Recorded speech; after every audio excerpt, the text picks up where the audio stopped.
Hello friends, आज आपण इथं मोमोज करणार आहोत परत एकदा. तर मी इथं मैदा घेतलेला आहे जवळजवळ 2 कप. त्याच्यात मी थोडंसं मीठ टाकते. तर आपण मीठ टाकूया, चांगलं मिक्स करून घेऊया आणि थोडं थोडं पाणी टाकत आपण ते मैदा मळून घेऊया. त्याचा डो तयार करूया. ह्याला जास्त सॉफ्ट नाही करायचं, घट्टच ठेवायचं या डोला. तर ह्याला मी एक 10 मिनिटासाठी रेस्ट करायला ठेवते. तर आपण आता मॅरिनेशनची तयारी करूया मोमोजची. आता मी इथं कढईत तेल गरम करायला ठेवलं आहे. तर आपण आपल्या इन्ग्रेडियंट्स टाकूया मोमोजच्या. तर इथं मी अगोदर गार्लिक टाकलं आहे आपलं चॉप केलेलं बारीक.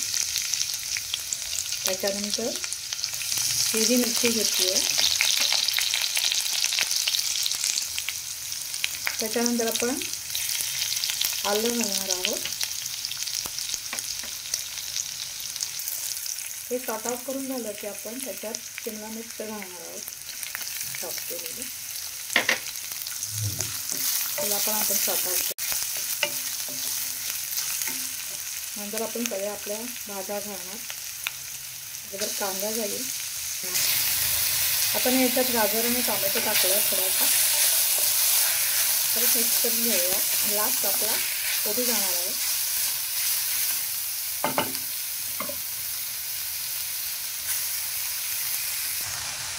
आता आपण त्याच्यात ब्लॅक पेपर टाकणार आहोत.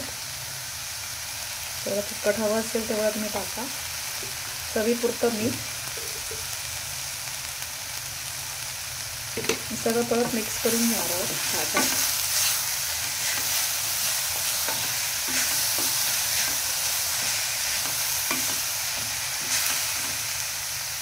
आणि धनिया, कोथिंबीर आणि पाहिजे तर तुम्ही चिली फ्लेक्स टाकू शकता. चिली फ्लेक्स थोडंसं टाकणार आहे तिखट करायला. आता बघा मी असे जे आपण मैदा गुंतला होता त्याचे असे गोल गोल हे करून घेतले, 4 तुकडे करून घेतलेले आहेत. आणि ते 4 तुकड्याचे मी आता परत त्याला लाटणार आहे आणि त्याच्या परत पुऱ्या करून घेणार आहे, जेणेकरून आपलं काम फास्ट होईल. तर बघू शकता तर मी अशी पोळी लाटून घेतलेली आहे आणि वाटीच्या मदतीने मी असे गोल गोल पुऱ्या टाईप पाडते.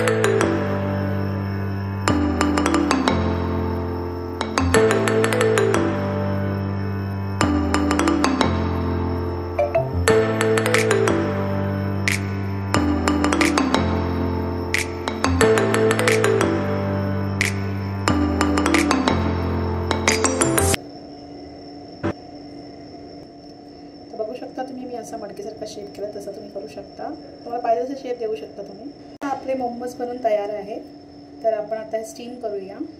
टोपात चाळण ठेवून स्टीम करायला ठेवलं आहे. तर त्याला मी एक 10 मिनटं स्टीम करणार आहे मोमोजना. तुम्ही कुठलेही शेप देऊ शकता तुम्हाला पाहिजे ते.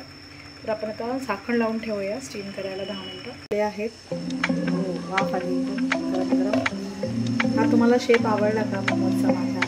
जर तुम्हाला वेगळ्या पद्धतीनं करायचं असेल तर तुम्ही वेगळी पद्धत पण करू शकता.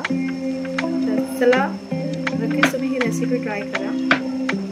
करू शकता, चिकनचे करू शकता. तर परत एकदा मी तुम्हाला चिकनचे पण मोमोज करून दाखवेन. तर आज करता एवढंच.